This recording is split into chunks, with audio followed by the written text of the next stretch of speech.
Good morning friends, welcome to training Pradesh. आज 1 मार्च है 2021। आज से ठीक 2 महीने के बाद आपका जेपीएससी का पीटी का एग्ज़ाम होगा, सिविल सर्विसेज का। तो बहुत ही कम समय है और ये आप बिल्कुल मत भूलिए कि जो झारखंड का वेटेज है वो जो सेंट्रल जीएस आप पढ़ते हैं उससे कहीं ज़्यादा है, इसलिए झारखंड को आप इग्नोर बिल्कुल मत कीजिए। ओके। और करंट अफेयर का जो आप देख रहे हैं स्टडी मटेरियल, इसको मेंस को ध्यान रखते हुए तैयार किया गया है, इसलिए इतना सारा डिटेल्स आपको दिया जाता है। ये जो लेक्चर है इसका पीडीएफ फाइल आप हमारे टेलीग्राम ग्रुप ट्रेनिंग प्रदेश से डाउनलोड कर सकते हैं। और जो भी क्वेश्चंस आप देखने वाले हैं क्विज सेशन के माध्यम से एक बार ज़रूर आप फिर से प्रैक्टिस कर लें ताकि ये सारे क्वेश्चंस आपको याद हो जाए। ओके, चलिए हम लोग आज के लिए झारखंड करंट अफेयर्स के क्वेश्चंस स्टार्ट करते हैं। पहला क्वेश्चन है, बिरसा कृषि विश्वविद्यालय के द्वारा झारखंड के किसानों को खेती के किस नई तकनीक व प्रशिक्षण से अवगत कराया गया है। अब यहाँ पर देखिए कि किसानों को खेती के किस नई तकनीक व प्रशिक्षण से अवगत कराया गया है, तो इसका जो आंसर होगा ऑप्शन सी, संरक्षित खेती। अब ये है क्या, इसको जानने से पहले आप ये समझिए कि जो खेती होती है, जो फसल उगाई जाती है, उसका होता क्या है, उसमें होता क्या है कि वो कम्प्लीटली डिपेंड करता है एटमॉस्फेयर पे। उसका जो भी रिक्वायरमेंट होता है उसके अकॉर्डिंग एटमॉस्फेयर प्रोवाइड करना होता है। और ये कैसे प्रोवाइड किया जाता है, मौसम के वेरिएशन से प्रोवाइड किया जाता है। ओके, मतलब ये फुल्ली नेचुरल है, हम लोग इस पर कुछ नहीं कर सकते हैं। अब अगर इसी को कंट्रोल कर लिया जाए, इसी को कंट्रोल अगर करके ये जो एटमॉस्फेयर है, जो फसल को चाहिए होता है, अगर ये प्रोवाइड कर दिया जाए तो किसान जो है या पर्टिकुलर टाइप का फसल हर साल सालों भर कर सकते हैं। तो इस तकनीक का ये फ़ायदा हो गया कि सबसे पहले जो डिपेंडेंसी है मौसम पर वो ख़त्म हो जाएगा, क्योंकि जो एटमॉस्फेयर चाहिए होता है वो आप प्रोवाइड कर दे रहे हैं। तो यही है संरक्षित खेती, ऑप्शन सी, संरक्षित खेती। कुछ डिटेल्स पॉइंट है, हम लोग देख लेते हैं। देखिए, बिरसा कृषि विश्वविद्यालय के द्वारा झारखंड के किसानों को संरक्षित खेती के तकनीक व प्रशिक्षण से अवगत कराया गया है। संरक्षित खेती आधुनिक तकनीक की वह संरचना है जिसमें एक नियंत्रित वातावरण में फसलों की खेती की जाती है। फुल्ली ये कंट्रोल होता है। इसमें कीट अवरोधी नेट हाउस, ग्रीन हाउस, नवीनतम तकनीक से लैस poly house, plastic low tunnel, plastic high tunnel, plastic mulching और ड्रिप सिंचाई तकनीक का इस्तेमाल होता है। मतलब जो भी चाहिए होता है वो सारी चीज़ें आप आर्टिफिशियल तरीके से प्रोवाइड कर रहे हैं। मतलब फुल्ली आप जो नेचुरल तरीके से मौसम प्रोवाइड करती थी वो चीज़ आप प्रोवाइड कर रहे हैं आर्टिफिशियल तरीके से। इसी को बोलते हैं संरक्षित खेती। ओके। कृषि विज्ञान की इस नवीनतम तकनीक से वर्ष भर व बेमौसमी सब्जियों, फलों और फूलों का उत्पादन किया जाने लगा है। बेमौसमी कहने का मतलब क्या हुआ, मैंने बताया आपको कि मौसम के वेरिएशन के अकॉर्डिंग एटमॉस्फेयर जो चाहिए होता है वो फसल को प्रोवाइड किया जाता है, फसल को मिलता है। लेकिन अगर आप वो चीज़ खुद से प्रोवाइड कर दे रहे हैं तो मौसम पे डिपेंडेंसी ख़त्म हो जाएगी, इसलिए बेमौसमी सब्जियों, फलों और फूलों का उत्पादन किया जाने लगा है। ओके। शहरी क्षेत्रों में संरक्षित कृषि एक कारगर विकल्प साबित हो रही है। इससे जुड़े किसान उच्च गुणवत्ता व उच्च मूल्य वाली फसलों को लंबी अवधि तक उगा रहे हैं। तो ये फर्स्ट क्वेश्चन था। सेकंड क्वेश्चन देखते हैं हम लोग। क्वेश्चन है, चंडीगढ़ यूनिवर्सिटी में चल रही 29वीं सीनियर राष्ट्रीय वुशु प्रतियोगिता में झारखंड ने कुल कितने रजत पदक जीते हैं। तो कुल 2 पदक हैं और दोनों रजत पदक हैं। ठीक है, option B is the right answer 2, ये इसका सही आंसर हो जाएगा। और किन्होंने जीता है वो नाम जानना ज़रूरी है। तो चंडीगढ़ यूनिवर्सिटी के स्पोर्ट्स कॉम्प्लेक्स में चल रही 29वीं सीनियर राष्ट्रीय वुशु प्रतियोगिता में 27 फरवरी को झारखंड की गीता खलको ने रजत पदक जीता है। गीता ने नानचवान इवेंट में रजत पदक हासिल किया है। प्रतियोगिता में झारखंड का यह दूसरा पदक है। पहले दिन ही कुंफू ताइविची इवेंट में झारखंड की बबली कश्यप ने रजत पदक जीता था। तो ये बबली कश्यप और दूसरी गीता खलको, इन दोनों ने रजत पदक जीता है। ठीक है। थर्ड क्वेश्चन है, झारखंड सरकार द्वारा कितनी सड़कों को साइकिल फ्रेंडली बनाया जाएगा। अब कितनी सड़कों का कहने का मतलब क्या हो गया, ये किलोमीटर नहीं पूछा जा रहा है। अगर मैं आपको बोल दूं कि रांची का कांटा टोली चौक है, ठीक है, यहाँ से अगर मैं डिफ़ाइन कर दूं एक पर्टिकुलर जगह, जैसे कि बूटी मोड़ है, तो यहाँ का जो रास्ता, इसको आप एक सड़क बोल सकते हैं। या फिर अगर आपको नाम पता है, जैसे कि मैं हाईवे की बात करूँ तो NH1 ये एक सड़क हो गया। तो इस तरह से कितनी सड़क हैं जिसको साइकिल फ्रेंडली बनाया जाएगा।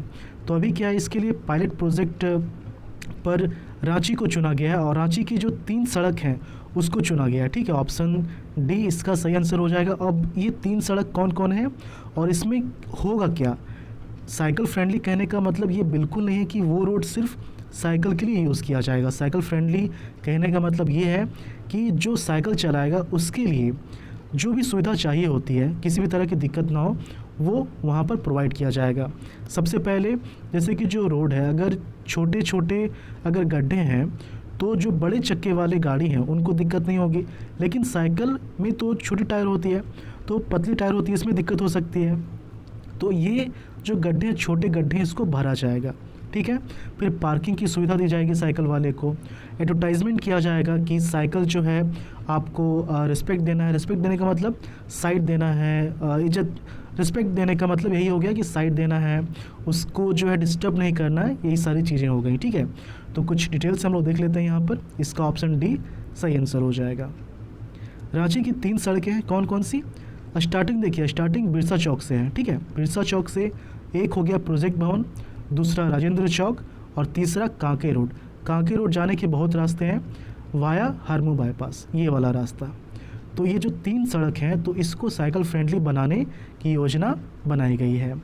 राज्य हरी विकास एजेंसी की ओर से इन 3 सड़कों का चयन किया गया है। इन तीनों मार्गों में पायलट प्रोजेक्ट के तहत टेस्टिंग के लिए कदम उठाने की प्रक्रिया तय की जाएगी। ओके, साइकिल फ्रेंडली के लिए निम्न कार्य किए जाएंगे, ये इंपॉर्टेंट है।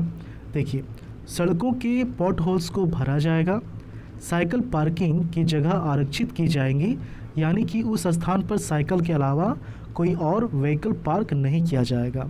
सड़कों के किनारे सेफ्टी साइंस लगाए जाएंगे। विज्ञापन के माध्यम से सड़कों पर साइकिल और पैदल चलने वाले नागरिकों को सम्मान का बोध कराया जाएगा।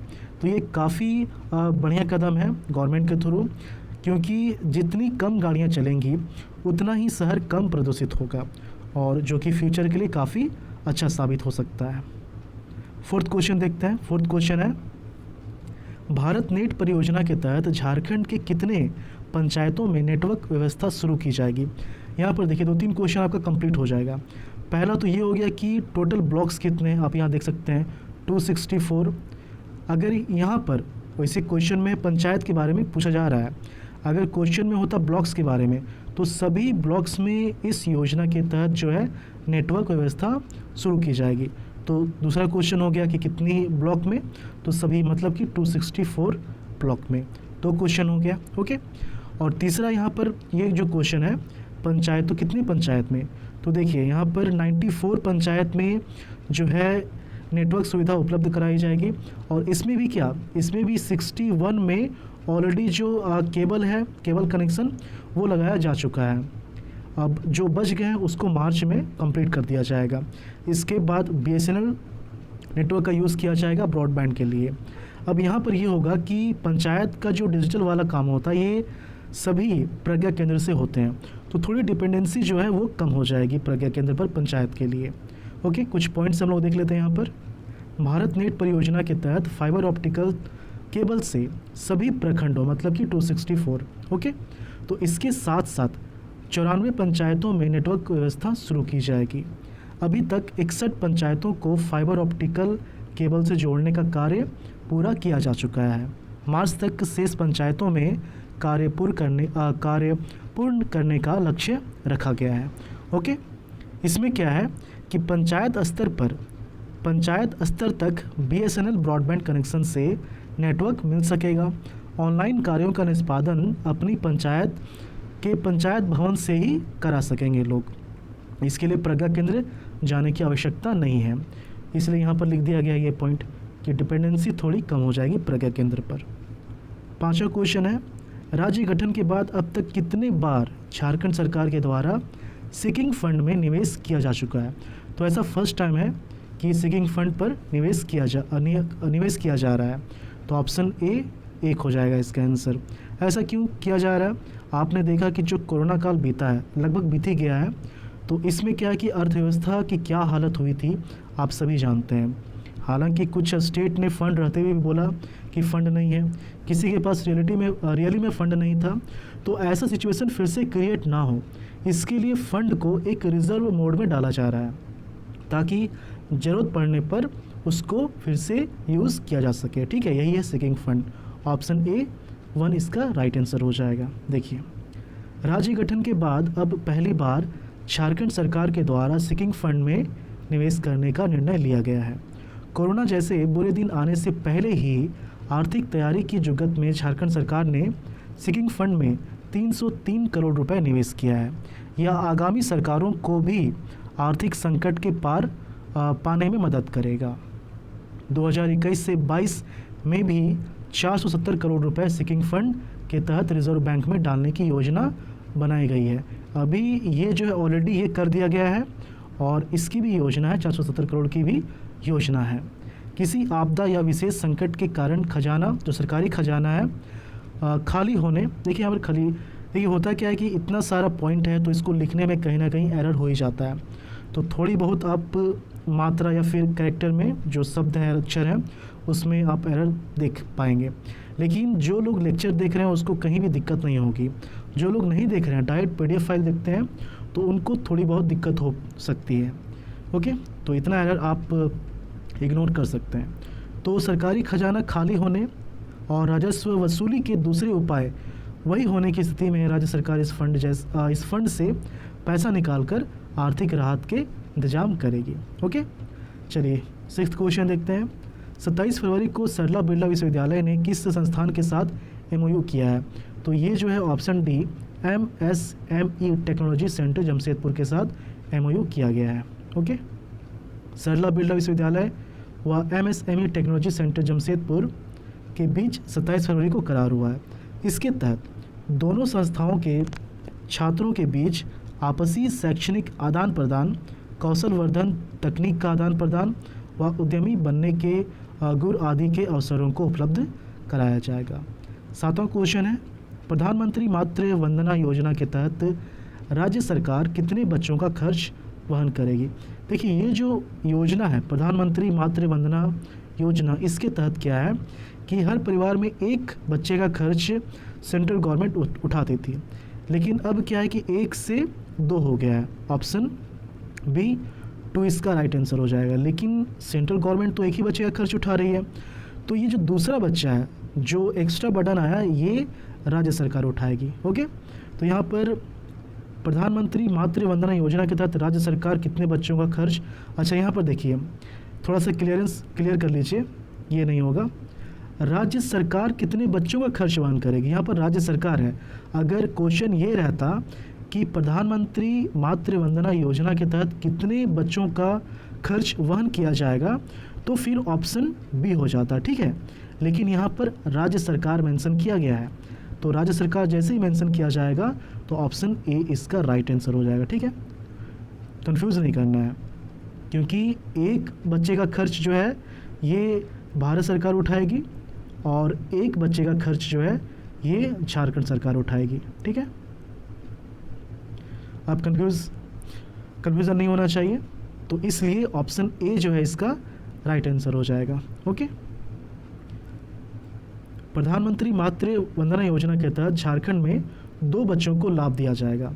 पहले एक बच्चे के लिए केंद्र सरकार द्वारा राशि दी जाती थी, वहीं दूसरे बच्चे के लिए खर्च का वहन राज्य सरकार करेगी। यह जानकारी राज्यपाल द्रौपदी मुर्मू के द्वारा उपलब्ध कराई गई है। 8वां क्वेश्चन है, झारखंड के किस जिले को सोलर सिटी के रूप में विकसित किया जाएगा? तो ऑप्शन डी गिरिडीह इसका सही आंसर हो जाएगा। ओके, झारखंड के गिरिडीह जिले को सोलर सिटी के रूप में विकसित किया जाएगा। इससे पहले गिरिडीह जसीडी है और गढ़वा में 6 ग्रिड सब स्टेशन की शुरुआत हो चुकी है। यह जानकारी राज्यपाल द्रौपदी मुर्मू के द्वारा ही उपलब्ध कराया गया है। तो ये जो है आज के लिए इंपॉर्टेंट क्वेश्चंस थे। लास्ट लेक्चर का जो क्वेश्चन उसे हम लोग देख लेते हैं।